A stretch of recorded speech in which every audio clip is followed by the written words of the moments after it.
Welcome, everyone. Pleased to have you here with us today for our 59th episode of This Is CDR. This Is CDR is an online event series presented by OpenAir to explore the range of carbon removal solutions currently being researched, developed, and deployed, and to contextualize them for policy proposals OpenAir is working to advance really at every level of government here in the United States, as well as in national and subnational jurisdictions locally. If you haven't introduced yourself in the chat, please do so. Tell us where you're zooming in from, and also make sure you're directing your message to everyone and not just hosts and panelists. My name is Toby Bryce. I'm based in Brooklyn, New York, and I work with OpenAir on carbon removal policy advocacy and also some market development work. If you're not familiar with OpenAir, we're a distributed volunteer network dedicated advancement of carbon removal solutions essential to solving the climate crisis. We're a global community. We work together on what we call open missions, which are shared open source projects in the areas of research and development, messaging and communications, policy advocacy, and activist market development. Chris Neidl, who's one of OpenAir's founders, is running the chat, and he will be putting some links, including a link that you can fill out a form to join our group. We'd love to have you, plenty to work on, and I will also editorialize and by adding that it's a lot of fun. Before we get started with today's program, we always, for any This Is CDR program, we like to take a moment and just talk about carbon removal and define our terms here. This definition is from the CDR primer, which is an excellent resource to get you started learning about carbon removal, and I think we'll put a link to that in the chat. But carbon removal is purposeful human activity to remove CO2 from the atmosphere and to durably store it in geological, terrestrial, or ocean reservoirs or in long-lived products. This is also essentially the same definition that's used by the IPCC, so we think it's a really good one to work with. There are two really important things to call out when we're talking about carbon removal. Number one, carbon removal is distinct from what's typically called carbon capture in the media and elsewhere, which typically means point source carbon capture, capturing CO2 from an emission source like a natural gas power plant or a cement plant. This may or may not be a good climate solution depending on the specific context, techno-economic, socioeconomic, and other, but it's one thing it's not is carbon removal, which again is removing CO2 that's already up in the atmosphere and durably putting it away for a long time. Number two, when we talk about carbon removal, it's critical to call out that carbon removal is in no way, shape, or form a substitute for reducing emissions. We need to reduce emissions and decarbonize our global economy as quickly and as completely as possible, full stop. That said, there are certain emission sources that are going to be difficult or inequitable to decarbonize. I think the best example of this is agricultural and food systems. We're not going to be able to eliminate all the emissions from that and potentially some other sectors in a climate relevant timeframe. So we're going to need carbon removal to reach net zero. Beyond that, we're going to need carbon removal to remove the trillions of tons of anthropogenic CO2 that's already up in the atmosphere. There's clear scientific consensus that this carbon removal is going to need to happen at multi-gigaton scale. That's billions of tons per year by mid-century, which as time passes on is like 2 decades and change away.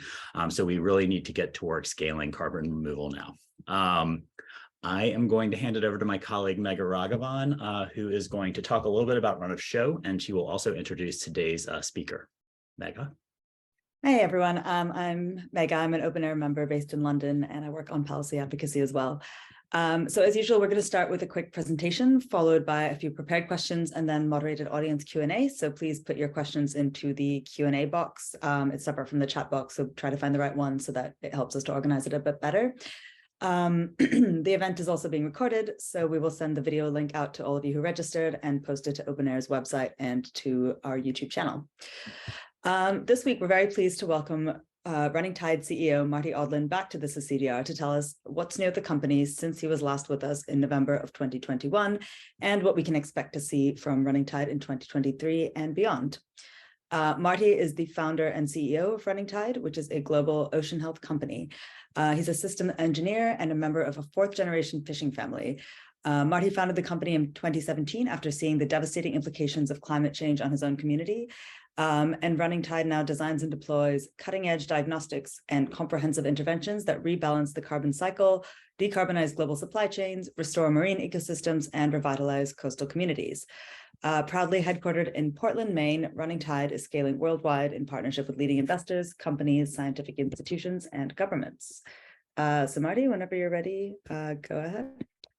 Okay. Can you see my screen? Yep, looks good. All right, very good. All right, thank you. Good to be back. Lots changed. This is almost 14 months. Learned a lot. So really excited to get started. So Running Tide, as you said, Portland, Maine organization. We are now in a number of different communities around Casco Bay in Maine, Iceland, St. Louis, and then there'll be a bunch more in the next year we're really excited about. So key thing to, we are a 5-year-old ocean health technology company. We kind of were born out of, my family's fishing company. The first, 5 members of the team all worked there. Now we have over 100 people around the world on our team. World-class multidisciplinary team, 14 PhDs plus 60 engineers. We have physical, chemical, biogeochemical oceanographers, material scientists, agronomists, software, firmware, hardware, operations engineers, maritime operators, sort of elite people from every field. It's one of the more interesting and fun parts of the company is just to have so many people involved, and everyone's super amazing level of talent. Key thing for us is we integrate and then iterate on top of best practices from each of the disciplines. So, you learn a lot just engaging with professionals in each field. And then as we integrate all the fields necessary, then we're able to build unique solutions on top of that. So right now we have over 10 ocean health interventions in development, multi-pathway carbon removal approach, biomass growth and sinking that has kind of been out there for a while now. We do ocean alkalinity enhancement, some weathering as well. The key thing here is building interconnected diagnostics and intervention systems. So, the important thing to know about Running Tide is we are not a product company. There's no product here that we're really building. We're building a system, and the system is to learn, understand the ocean, and then do interventions. So, like I said, we have about a network of 9 facilities now, on the water lease sites that we're able to do mesocosm research, production yards. We have hundreds of bioreactors, wave tanks, fabrication capabilities. We're able to build sensors. Here's a fluorometer we built completely in-house. Just a tremendous amount of capability that we've built up. But there's a lot of people working in a lot of places in an integrated fashion to understand what's happening in the ocean, what tools we need to understand it. How do we scale these up? We're not designing, here's a little fluorometer. We're not designing a fluorometer. We're designing the cheapest fluorometer that's repeatable, that we can spread out in the ocean and really understand what's happening. So all of this integrated system is to help us learn and build better systems. We've been able to, as part of our team, we've included engineering and research partners, almost too many to list. It's been phenomenal to be able to work with so many world-class scientists around the world, learning every day from them, helping to make our systems better. We have market and industry partners, likewise, iterating with them, understanding what we need to develop, what data packages they need to be able to suit their needs, giving us feedback on we want more of this, less of this, et cetera. So really can't say enough about the support we've received from our market and industry partners. Key thing for Running Tide, the ocean is the center of our climate system. 90% of the heat energy, 30% of the emissions. It's the world's most powerful carbon removal technology as is, or carbon removal system. We, our job is to maintain the carbon removal system, the Earth's carbon removal system, while it's under threat, while there's, so much acidification, so much thermal stress on the living systems of the Earth. We want to be able to counteract that, maintain them, and potentially accelerate them. Anybody on this podcast has any questions about that, happy to answer them, but this is, it's mission critical that the ocean is part of the fix. For us, and I know that there's some mixed definitions out there, but, I think carbon removal is a mass transfer problem. It's how do we move, the 2 trillion tons, give or take, of carbon that's emitted from the slow cycle into the fast cycle back to the slow cycle. That's the grand project of humanity for the next 50 years. And I think that hopefully we can do it faster, but that's the ultimate project. And to understand what running tide does, this is our problem. How do we do this in the way that benefits humanity and nature the most? So, you understand the problem, you understand our solution, disagree with the problem, you might disagree with our solution. Our multi-pathway carbon removal system is basically built on the idea that the best way to remove carbon is to basically spread things out on the surface of the ocean. Distributed impact, maximum in aggregate, minimum in local gross effect. So what we do is we collect waste biomass, terrestrial sources, form it into a buoy. Here's one right here. This one's a little big, but it's about what we do. Coat that in carbonate materials that will dissolve into the ocean, and then we spray it with kelp spores and grow macroalgae on it. The macroalgae will grow, absorbing carbon PCO2 from the surface water. The alkaline materials will spread out, increase alkalinity, make more room in the ocean for CO2. And then over time, the water will infiltrate into the biomass, switching it from positive to negative buoyancy and dragging it down into the deep ocean. If we do this in the right place, we're over 10,000 feet of water plus, things sink down, we get 1,000 years of permanence, more or less. So that's the idea. A bunch of our other interventions are set into coastal environments around wind farms. We're doing some projects with the EPA off wastewater treatment facilities. We're doing some restoration work around wind farms, all of that, using that to help train our systems to be smarter and better. So the key thing is here, we need to figure out, and this is like kind of without debate, what the world has decided to do is use voluntary and compliance markets to help remove carbon. That's a capitalist enterprise. We need to figure out how to connect capital to nature. How do you do that? You create data products. You understand what's happening. You track the interventions. You see what the net result is, and then you're able to generate a credit off that and sell it into these markets as basically a credit onto the liabilities of these companies' balance sheets. So really, like, we're all in this grand project of internalizing the externalities of the financial system. So how do you do that? Diagnose, you deploy sensors, understand what's happening in the ocean, understand the problem set. You develop an intervention that's appropriate local intervention informed by local oceanographic and environmental indicators. You deploy it. Now, deploy means manufacture at scale and deploy the intervention with sensors alongside it in the right location. Quantify.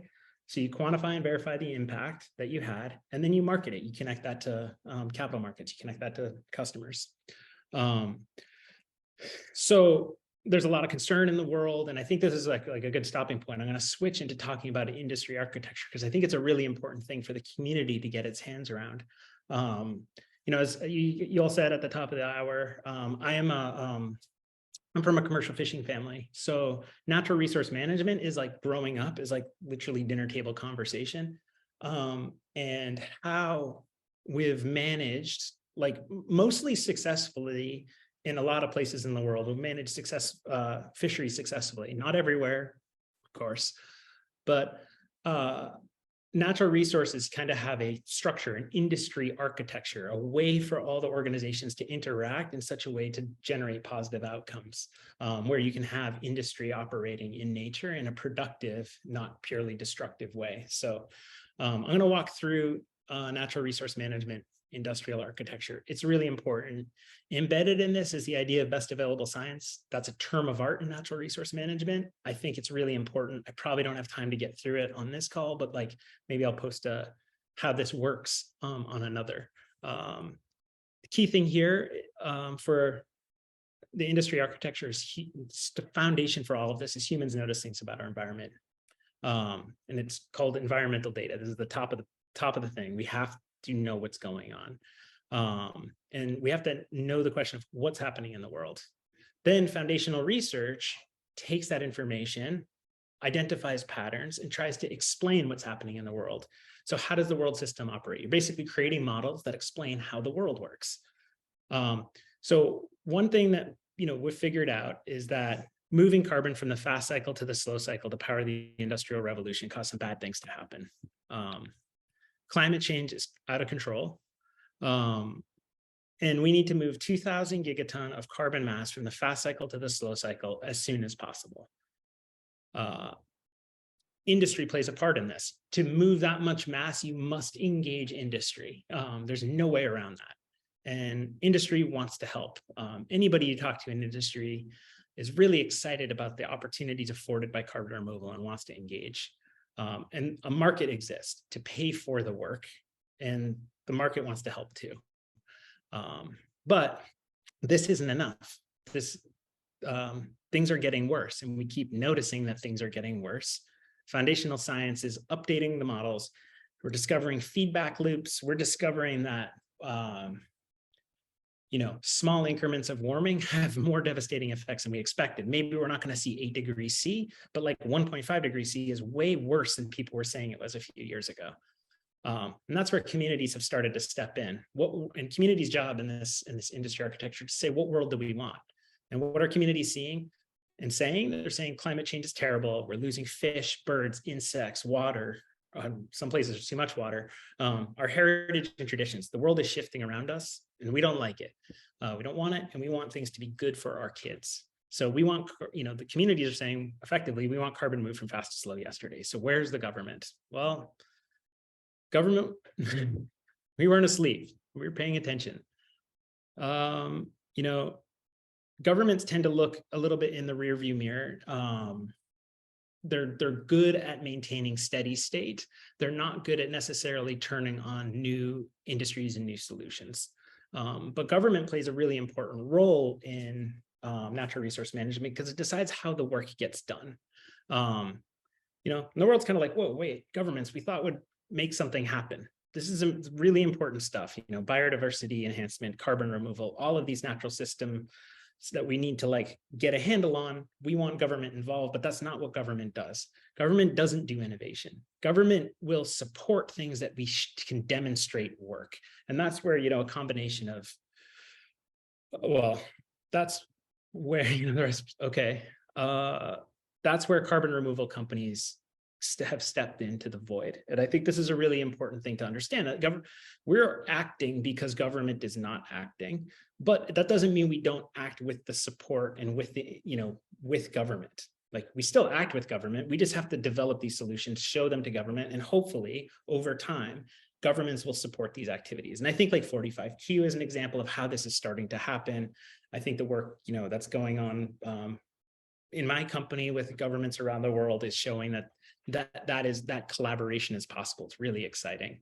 But carbon removal companies, look, we've got solutions, biogeochemical solutions. We'll move a little mass from fast to slow and see what happens. But we need way more data. So lab data, sensor data, we're trying to grab all that data we can. And then you're able to build learning loops. So you have your intervention, you have your lab data, you have your sensor data, and this can apply to any carbon removal company, especially the ones deploying into nature. You build these learning loops and you start to get better. You start to understand the system better. Then you're collecting so much data, you need to get it organized. So you store it all in a database. And that database is actually a really key part of the puzzle. Then you need world models to keep learning. Now these can be, I'll give an example because I'm going to show a little bit later about HICOM, which is ocean trajectory modeling system.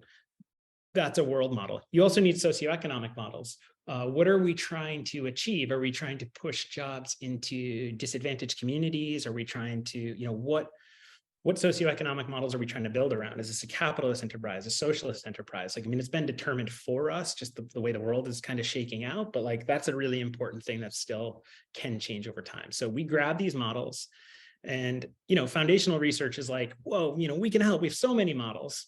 But this is really important. This is where best available science comes in. Carbon removal companies only need the best models.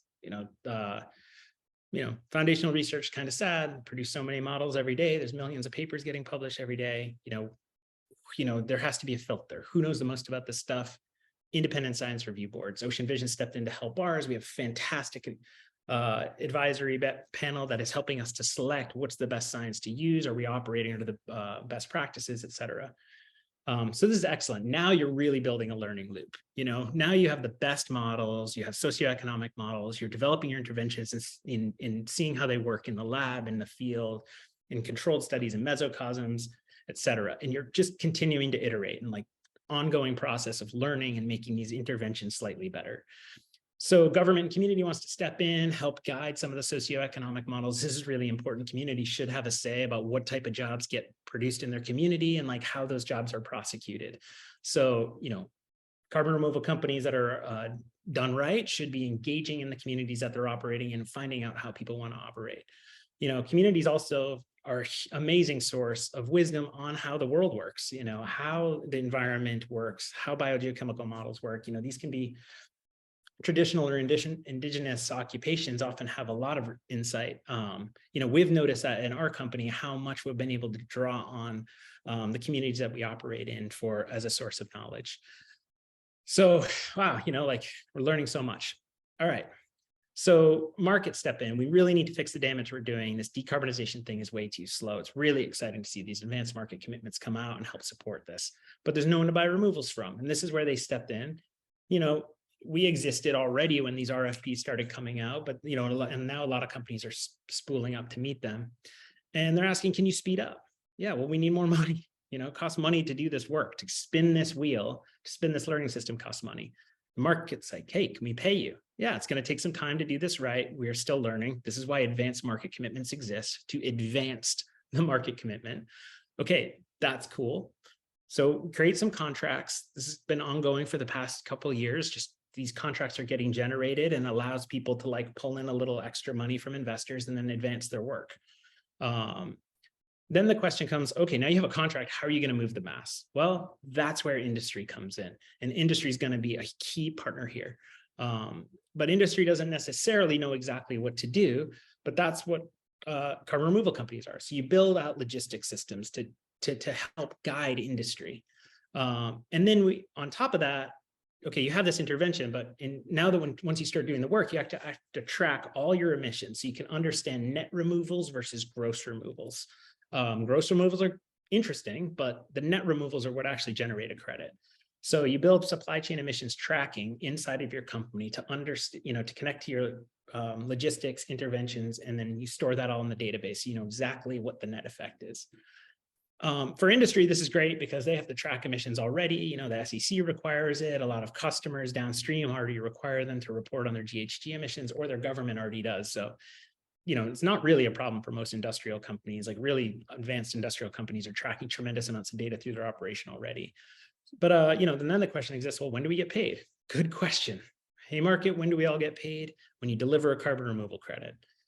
But no one's defined exactly what a carbon removal credit is. So everyone's like, wait a second, makes no sense. But, carbon removal companies have kind of generated some credits. Like I credit Peter Reinhardt from Charm has kind of like done a lot of great work on this. So, hey, what's a carbon removal credit? It's a data product that you can generate from your environmental, biogeochemical, socioeconomic models, and from all the information you track through your systems. And you create this data product that is your credit. A carbon removal credit is the net negative movement of carbon mass from the fast cycle to the slow cycle based on fully accounted supply chain emissions and environmental impact assessment, and including the socioeconomic benefits. That's your data package. You can argue about like all sorts of subtleties in there, but that's effectively what a credit is.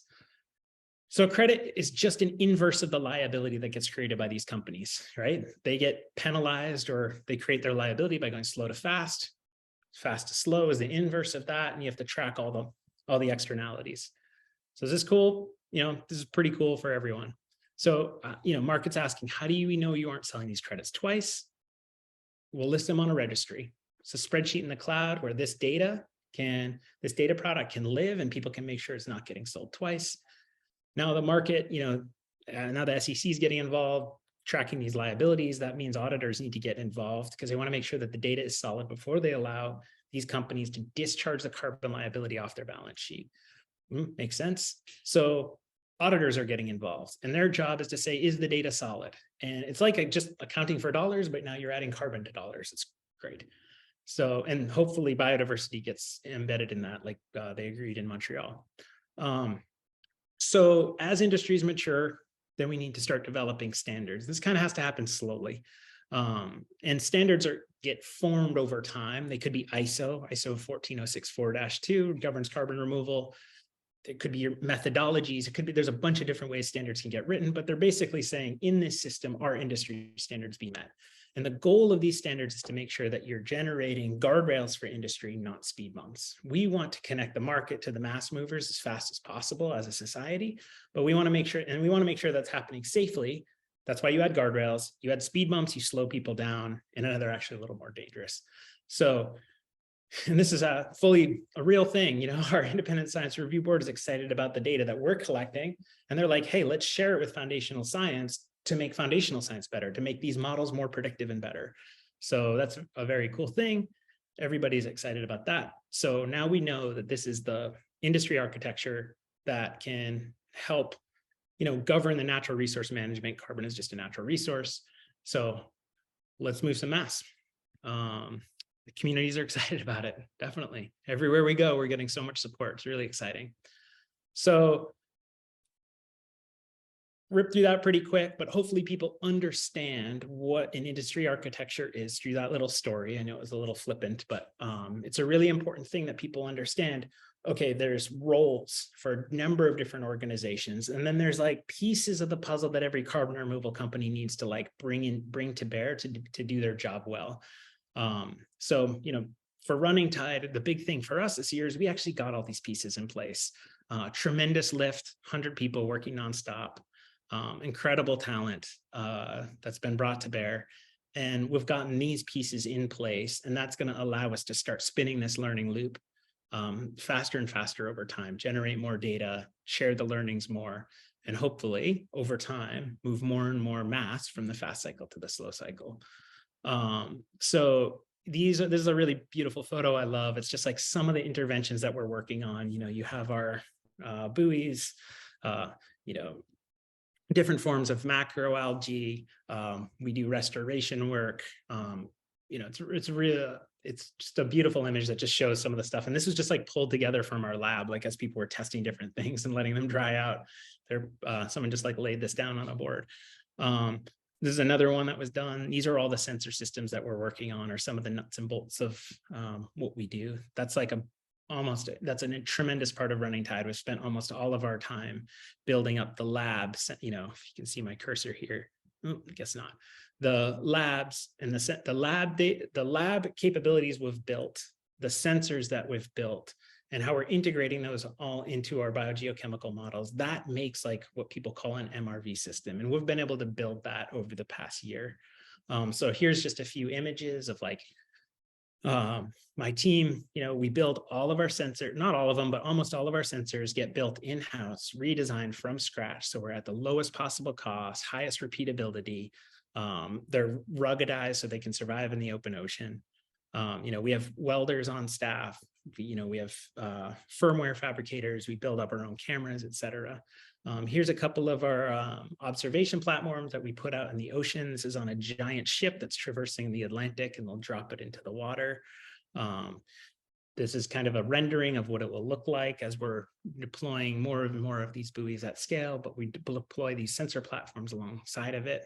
Here's one getting launched off that huge ship into the North Atlantic. The North Atlantic's not a fun place. It is not kind to sensor systems. It takes a lot of iteration to harden them and build them right.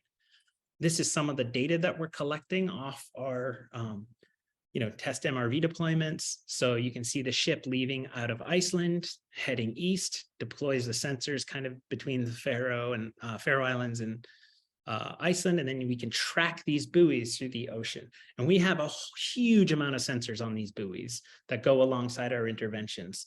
Fluorometers to measure chlorophyll levels, accelerometers to measure physical characteristics, surface roughness, wave height, et cetera. You know, obviously we have GPS on them. That's how you generate this plot. Then we also have machine vision cameras, and machine vision cameras are kind of like one of our bread and butter. Here you can see, and this is like referencing back to the industry architecture, you have your biogeochemical model, you deploy sensors out into the ocean and you track them. So the yellow line, or the green, I'm sorry, green is our actual plots of our sensors. And then here are some different models that we ran to assess their predictive ability. This is from HiCom. So this is like a best available science and accepted model that's used in developed from foundational research that we're able to like use and see like, okay, how close does this actually track reality? You can see like pretty good. And the really important part is termination points, because we want to make sure that we're ending over the appropriate area in the ocean. But this is like phenomenal, research that's happening inside of our organization that we've built up. And this is only possible when you have a team with tremendous operations abilities and, fabrication abilities and, deep understanding of the foundational models on which we're building. So it's really exciting part of our MRV system that we're building. Here's an image that you can see. This is one of these buoys floating out in the ocean inside the observation platform. And we can run a ton of analyses on these images. We can just pull these up in real time. I can just open up my dashboard and look at a whole bunch of stuff out in the middle of the ocean. We're able to pull a tremendous amount of data. We generate point clouds of, little fronds of kelp that grow. And then we're able to reconstruct an image or like a model of those little kelp fronds. Then we can correlate that to ones that we've done in our lab. And we can see how much carbon we think we're pulling into the body of the kelp. Actually, this is ulva. This is a green algae here. Obviously, it's not a kelp. Kelp's a brown algae, but like doesn't matter. Point is, you're able to like build up these point clouds, measure how much carbon is in them, through this machine vision analysis. And then we can use that to like infer metabolic activity. We pull in another, foundational model that, will help us correlate kind of this amount of growth to this, this effect on the system, like how much bicarbonate is getting produced and how much PCO2 is getting absorbed and how much carbon is embodied here, et cetera, et cetera. Here's another one. This is kind of cool. Just the resolution we're able to generate off these, like, all these are is like pretty simple cameras, but like we're able to generate some pretty fantastic data sets. Really exciting. Here's an image of one of our labs. On land, we do all sorts of things. We have a lot of wave tanks, so our wave tanks are dynamic, so we can actually match the surface roughness in our wave tanks. Surface roughness of the water in our wave tanks to what's happening offshore, and we can measure different parameters and effects it has on the substrates that we put out there. So some really cool imagery, growing things onshore, just amazing capabilities by the team. This is our production yard in Iceland, where we are taking waste biomass and coating it with alkaline materials. Tremendous amount of work happening there, moving thousands and thousands of tons of material. World-class team of operators running it. We're able to track supply chain emissions through the whole process, and then use that to help guide our iterations on substrate design, so that we can make sure that what we're building in the lab, you can make these beautiful little pucks. But if you're adding too much energy to produce the pucks and you're not getting enough yield on the carbon removal side, then you don't net out as much. So it's important that that whole industry architecture is in place so that you're learning about the net effects as well as the gross effects. And here's one of our shellfish farms, but we can use these for growing macroalgae as well to understand what's happening in the coastal environment.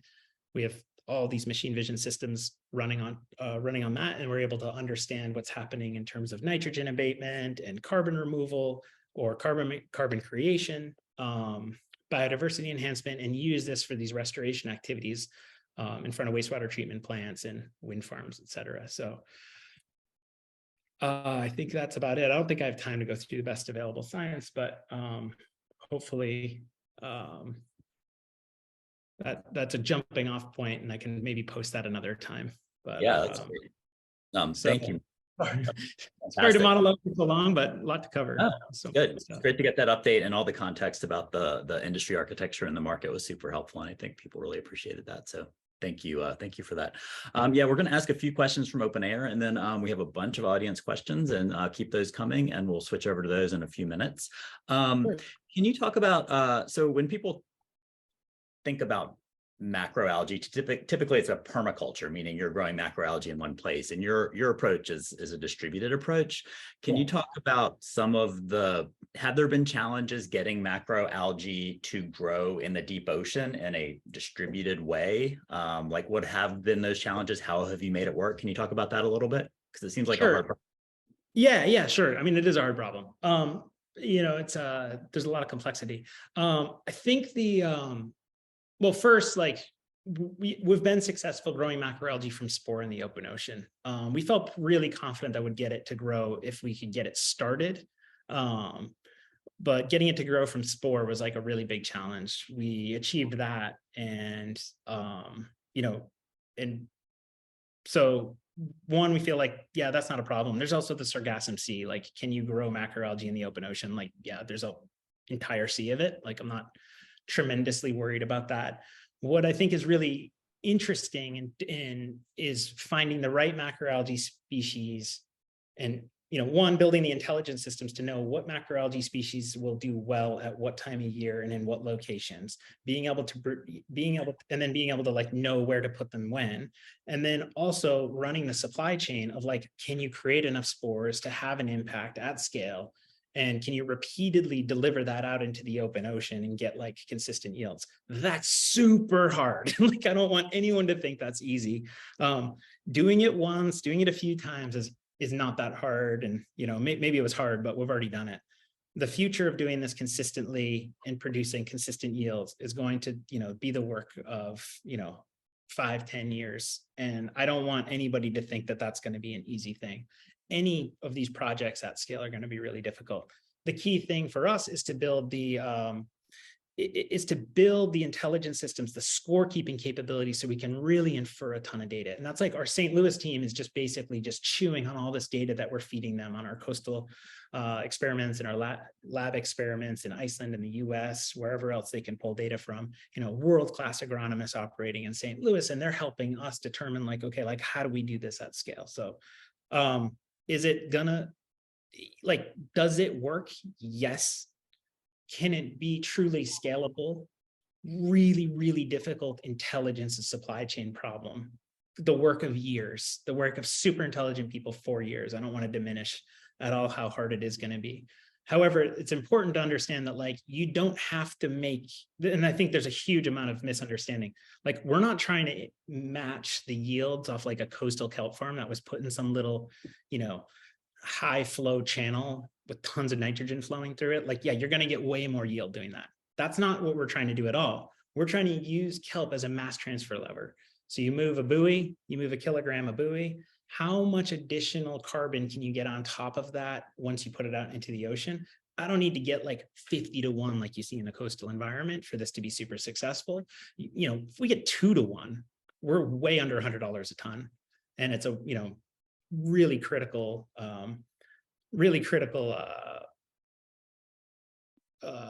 system for us to remove carbon in the world. So it's really important. Like, we're not trying to match what happens in the coastal environment at all. And I think if people understood that, they'd probably be less freaked out. So. Got it. You alluded to logistics and supply chains a couple times. And one of the things that I like the way you talk about the fact that the carbon removal sector is ultimately, it's a logistics business, because we need to move millions and billions of tons of matter, which is no small feat. So breaking it down, so each one of your units, the multi-pathway buoy, macroalgae, OAE, like what is the net notional theoretical sequestration per unit? Like, yeah, so per unit for us is a ton. We don't really break it down because the size is pretty fungible. You can make them really small, you can make them really big. So like, how many buoys are we talking about per million tons, roughly? I mean, this buoy is like a kilogram. Yeah. So 1,000 per ton. It's pretty much steady state. We try to match like with biomass plus terrestrial plus alkalinity. We try to get to like 1 to 1. I mean, it's a little optimistic, but like I think we can get close to that in terms of 1 ton CO2e per 1 ton moved. And then it's the question of like, how much leverage can you get on top of that with macroalgae? So say 2 to 1 to 5 to 1, I think is very reasonable. The max would We've be seen better. We've seen way better, but I don't really anchor on that because we've seen off like a tiny percentage. So that's like a mass transfer ratio. So then you'd need like, so if we said like 1,000 buoys per ton, and you get 5 to 1, now you need 200 buoys. So you need like 5 times less. So that's the game we're playing. It's just like how much additionality can we get on that? So low thousands of buoys per megaton, depending on your efficiency. No, per megaton would be 1 billion buoys, or down to 200 million. All right. Okay. They spread out. This is the one thing that you have to understand. They spread out over huge areas. We're talking areas like half the size of the United States. Yep. So ultimately, they're actually like, there's like one, right now, I mean, like 1 every kilometer, or like 1 every square kilometer, or like maybe 3 every square kilometer. There's really, really, I mean, and it depends on how many you push out, but really small localized effects. It's just spread out over huge areas, and it's hard for people to get in their mind like what stochastic drift can do.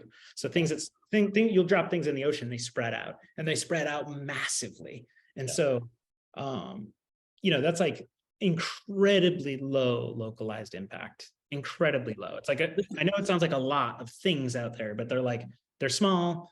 You run them over with a boat, they disintegrate. There's, but it's a very low localized impact.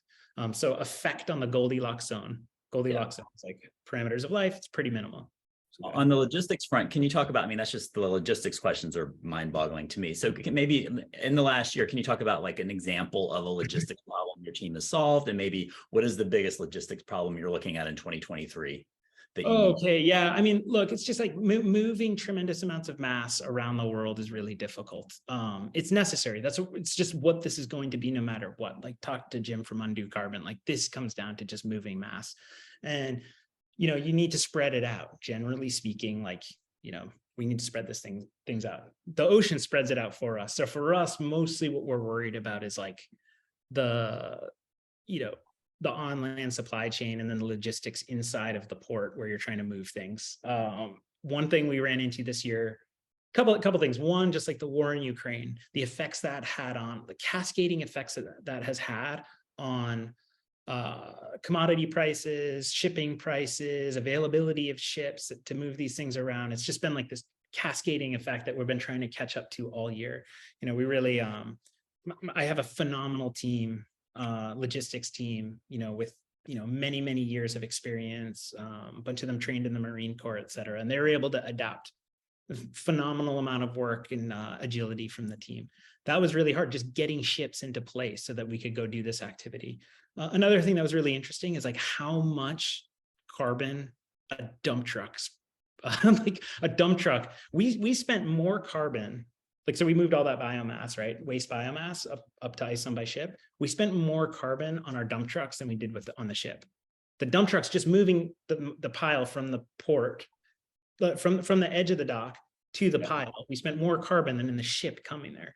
And that was really like one of those things you only learn as once you enact, once you actually spin the wheel.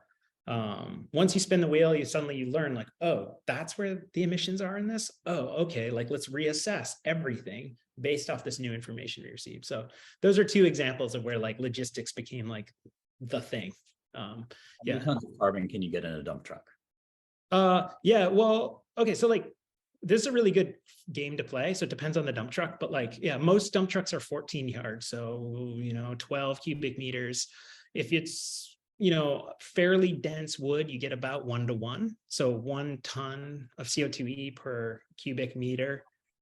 So you can get like 10 to 12 tons in a dump truck. It's a fun game to play. It's an important game to play, because when we're talking about 20,000 tons, that's a tremendous number of dump trucks. I think that's just a really good example to illustrate what we're talking about for people. Let's talk a little bit about what it's going to be no matter what we do. You're just moving mass. You can't get around. So. I just think that getting your mind around a dump truck and like how much it holds and what we're talking about, I think it's really important for people to understand. Can we talk? I want to talk a little bit about, so there, issues get raised when people talk about macroalgae for CDR. whether it's permaculture or your approach. Let's talk about a couple of them. Number one, macroalgae cultivation at scale could outcompete phytoplankton, which is already removing significant amounts of CO2 from the atmosphere. Is that an issue?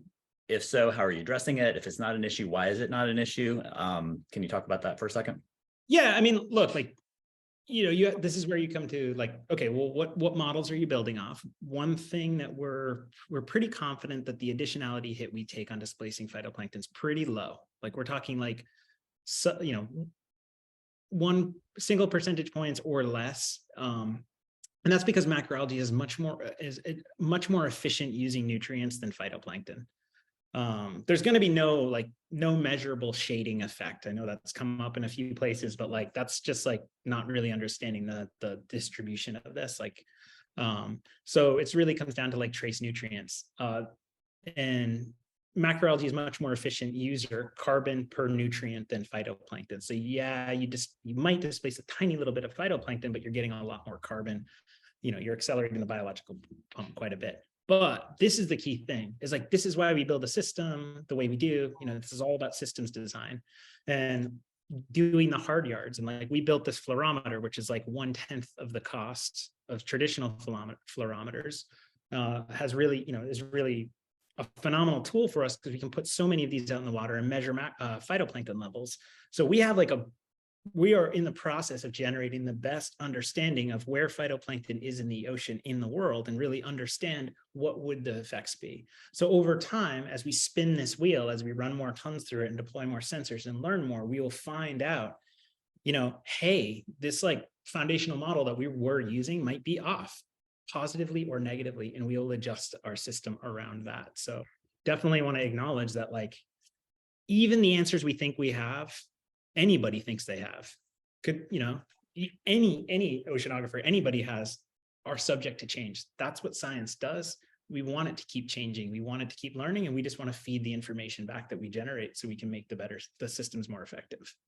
I think that's a really important point, because you're not going to be at gigaton scale tomorrow. And as you scale, if you're a responsible actor and you're following the science and communicating with the science, you can learn and adjust your process based on what you learn. I mean, I think that's a really important factor, but it's also I think these concerns need to be acknowledged and incorporated. 100%. Yeah. I mean, and I think that anybody that's really engaged with us on good faith will see that we're really excited. We're intensely curious. We want to make the best system. So. And here's another one. So talking about sinking biomass at scale, this comes up for terrestrial biomass sinking as well as marine biomass sinking. Potential adverse, two factors really, because one thing that Running Tide is doing is maybe taking coastal macroalgae, taking it to the deep ocean. Is there any potential ecological effect from that? And then number two, sinking a bunch of biomass to the deep ocean, even if it is distributed, if you're talking about gigatons, they are going to kind of, that's a lot of mass transfer. So talk about how you think about potential adverse ecological effects from those two factors. Yeah, on the benthic ecosystem, I think is So, okay. One important thing to understand is that there's a tremendous amount, the biological pump is real. There's these benthic ecosystems are fed from above. They are fed from the biological pump. The most important thing is when we set up the system, number one design principle was minimize ecological impact, which is why we selected this distributed system. So with that, localized impact is almost nothing, just because it's right now, you're talking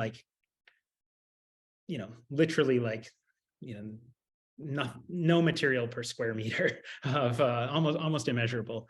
And then as you scale up, sure, that's going to increase. That's going to increase anywhere, that's and as we're able to build the system and scale it up and actually get to a point where we can actually measure the effects, look, we might have to make some adjustments if we do see a negative impact.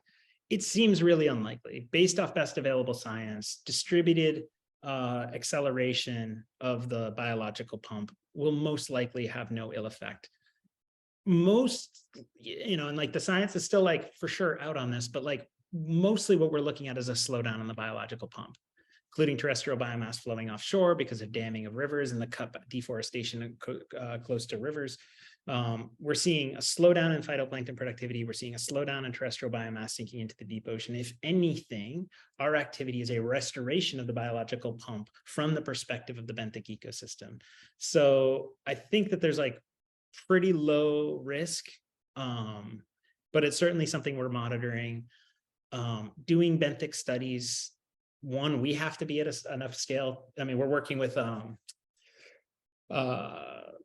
we're working with a number of scientific partners to answer this question with the information we have right now, but like you need a lot of resources to do benthic studies. It costs a lot of money and you need to be a lot bigger. So I think that over time, you know, I'm excited about learning that. And, you know, like I said, there's a lot of degrees of freedom in our system. And if we find out there are some ill effects, then we can make the adjustments necessary. But I think it's pretty low risk. And it's something that we're just going to continue to monitor and work with our scientific partners and advisory board on figuring out the best ways to understand that. Great. Thank you for answering those questions. As you know, I could talk about this all day, but I want to get to some of our audience questions. I think we have 25 now. And Megha, do you want to come on? And Marty's able to stay after by a few minutes. So maybe we'll go to 5 or 10 after, just so we can tackle some of these. And then we'll close by at the latest 1:10 Eastern time. Okay. Cool. Yeah. So we got a couple of questions about, you know, you talked about all the measurements you take and the data side of things. Can you just talk a little bit about that? So what kind of things are you measuring for, and how much of it is for like actually measuring the carbon you've captured versus, you know, side effects of the process and, you know, impacts on the marine ecosystems and nutrients, things like that? Okay, great question. Little hard to disentangle. Like, I mean, this is the one thing that's really interesting is like, okay, you're doing alkalinity enhancement, no matter what, I'm going to break this down and say, just focus on alkalinity enhancement. You are having a tremendous effect on the ecological characteristics of the system where you're adjusting alkalinity. You can't, there's no separation between these things. Like, and it's really, and no matter what system you're doing, you have to understand the physical parameters of the ocean, surface roughness, wave height. You know, those are like pretty important for air sea gas exchange, et cetera. So I think that it's hard to think, it's not like we measure this in one bucket, we're measuring carbon in this bucket, and we're measuring everything else in this bucket. It's kind of like all one system, and it all feeds into the foundational models that we generate and, you know, select from science, from foundational science, and we plug it all in. So short answer is right now, we're probably collecting, I think, like, you know, 10-ish different parameters. And then like, there's a few that we can kind of like abstract out from those.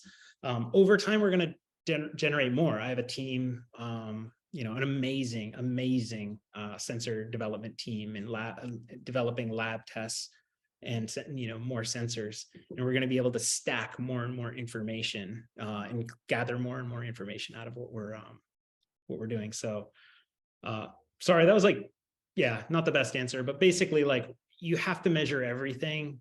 You don't get to separate them out being like, this is carbon and this isn't. It's all connected. And so, you know, and we're going to keep adding more and more. It's, you know, 5 years ago, I was sitting on a bucket, you know, with nobody. And now we have we have 100 people and we're like iterating as quickly as we can. So, you know, and, you know, even the progress I'm showing is probably like a bit stale. Like we have a lot more in the hopper. So over time, we'll collect more. I'll tell you that. But yeah. Yeah. So. Yeah, I think someone actually asked, you know, is there any particular data about the ocean environment that you think others aren't capturing, that Running Tide kind of has a unique advantage in capturing and monitoring? Yeah, I think our machine vision capabilities are next level. It's unbelievable what my team's been able to extract from that. We're doing a lot of eDNA analysis as well, where we're understanding what genes are being expressed in that environment. So I think that there's the resolution of data, the consistency of the data, the focus of our data gathering systems on CDR, I think put us at I think it's clear we're at a world-class level. Whether we're like the best in the world at this, like, I don't know, there's a lot of great institutions out there and governments collecting a bunch of awesome data. I think ours is like very, very focused on, you know, accelerating the biological pump and understanding the carbon cycle. And I think that it's like, so I do think we have a whole bunch of unique stuff coming in because it's so aimed. And plus, like, I didn't even get a chance to talk about, but maybe another time, 6 and 9 months from now, we can talk about the lab that we're building, which I think is truly exceptional piece of infrastructure for the ocean CDR industry and restoration industry. So. Yeah. So with that, I mean, you're collecting all this unique data, you're building models, things like that.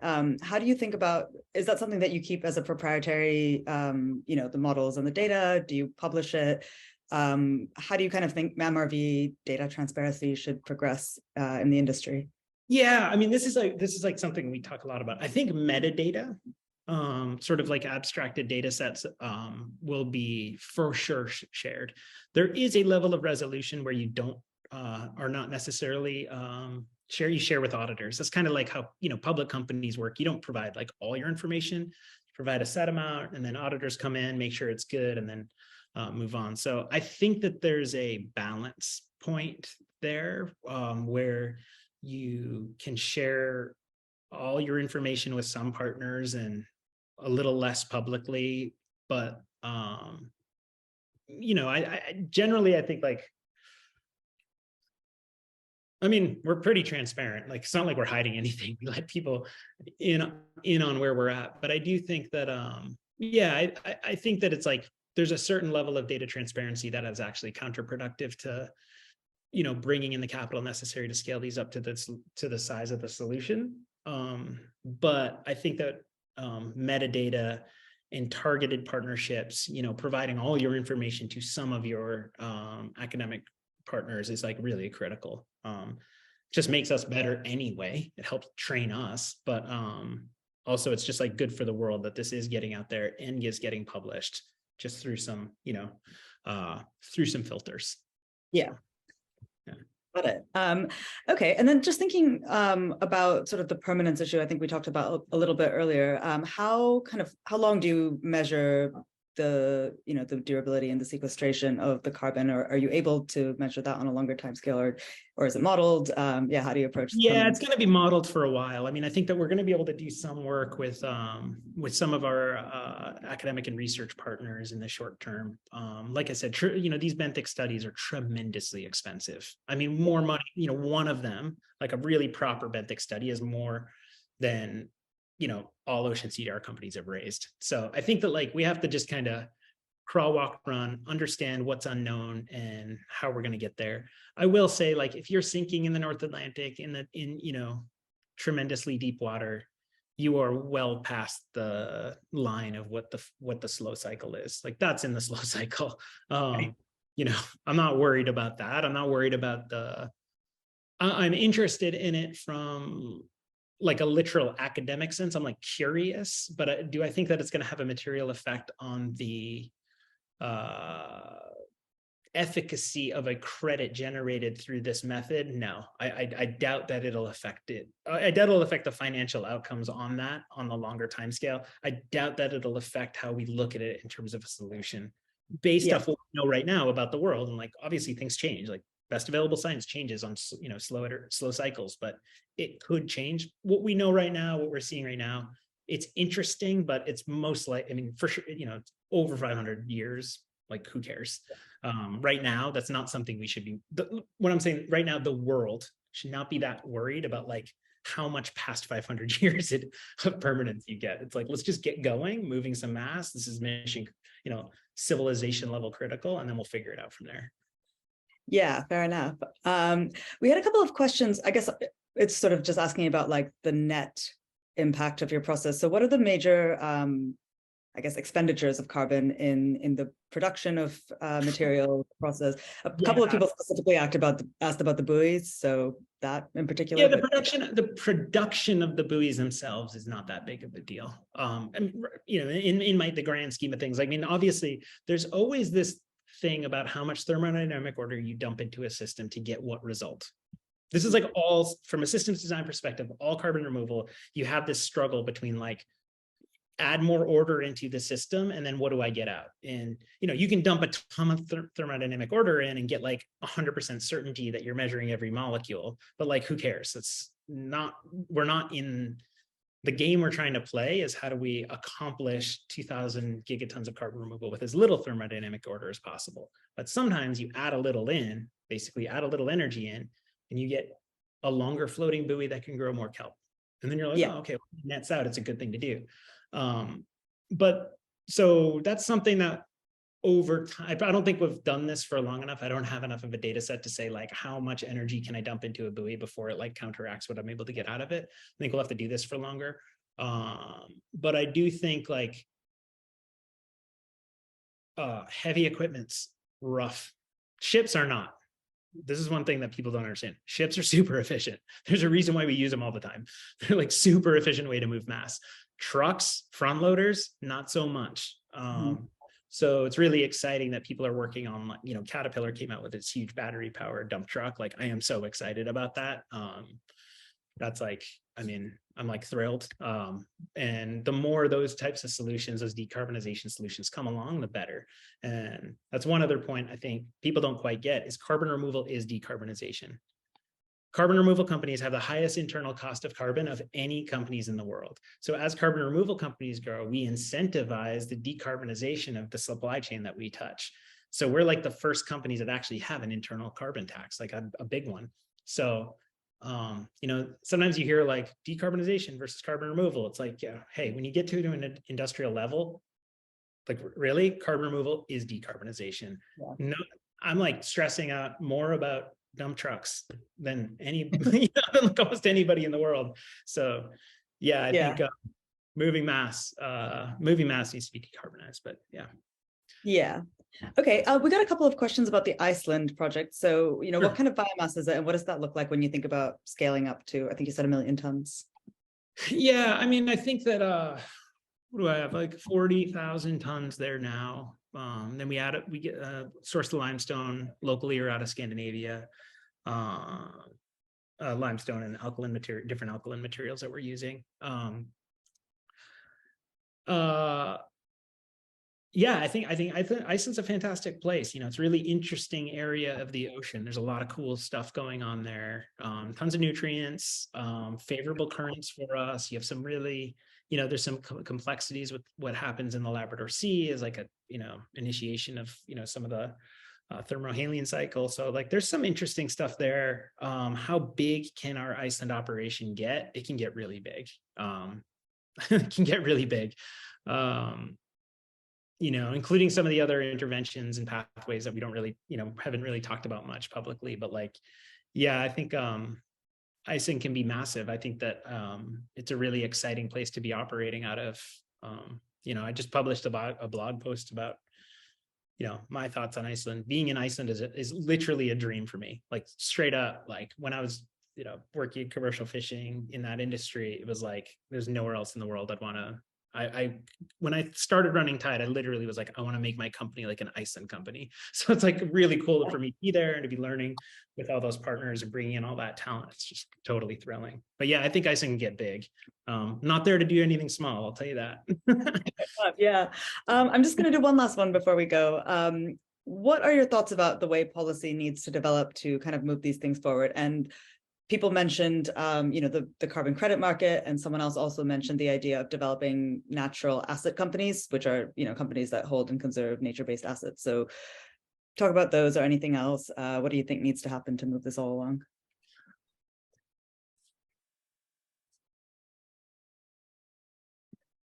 I think that,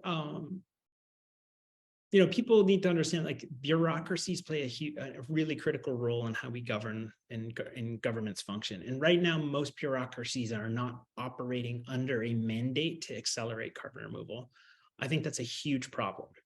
And I think it can be effectuated by like legislation and leadership from executive and legislative branches. And I think it's a really important thing that we need to get these bureaucracies aligned around the goals of the world.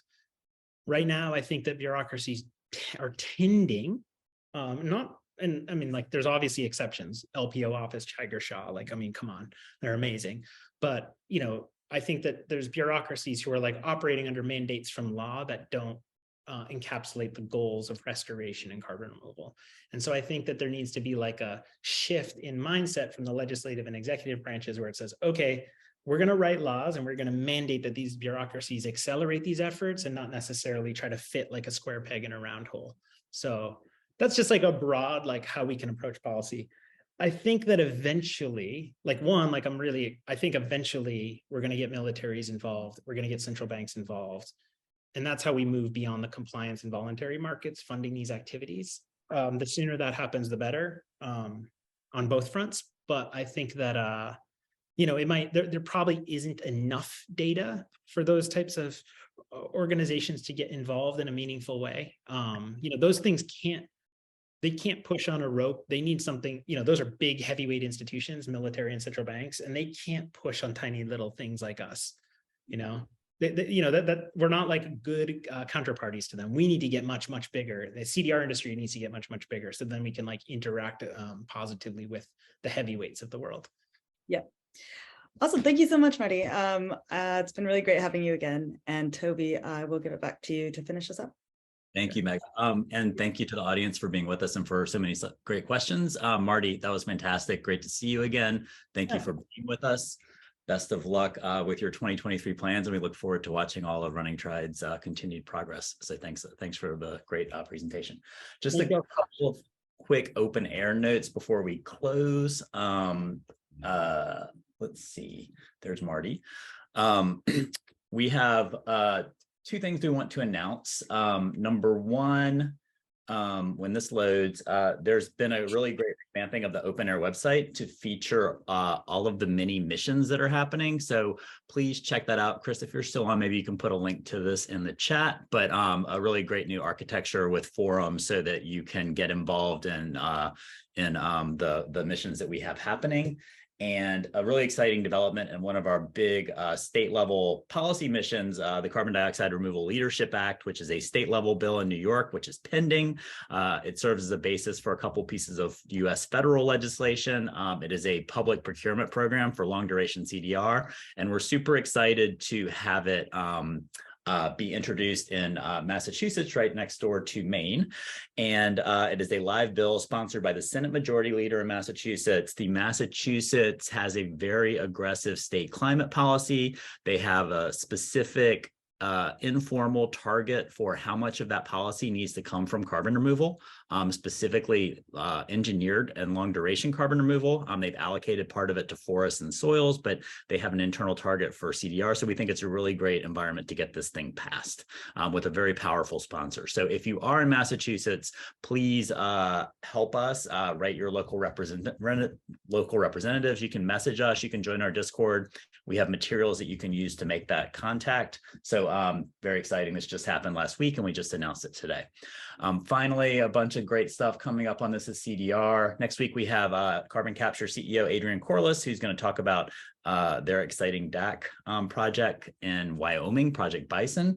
The 31st, we have carbon removal sector all-star Stacy Kaut from Shopify, who's going to talk about their CDR procurement program and also a very cool buying guide that they published at the end of last year. We need to get more voluntary carbon market buyers to be supporting long duration CDR, and they have some great ideas for how to do that. Along the same vein, we have Robert Hoagland and Kevin Naparko from CDR FYI, who's gonna they're going to present their 2022 CDR market snapshot, which was a fantastic document, and talk about what they see coming in 2023. And then on the 14th, we have Professor Grishma Gadikota from Cornell, who has a really cool new DAC process that delivers carbonate as an end product. So no sequestration, brings its own sequestration out of Cornell, recent frontier purchase. So she's going to be with us as well. Here's Adrian.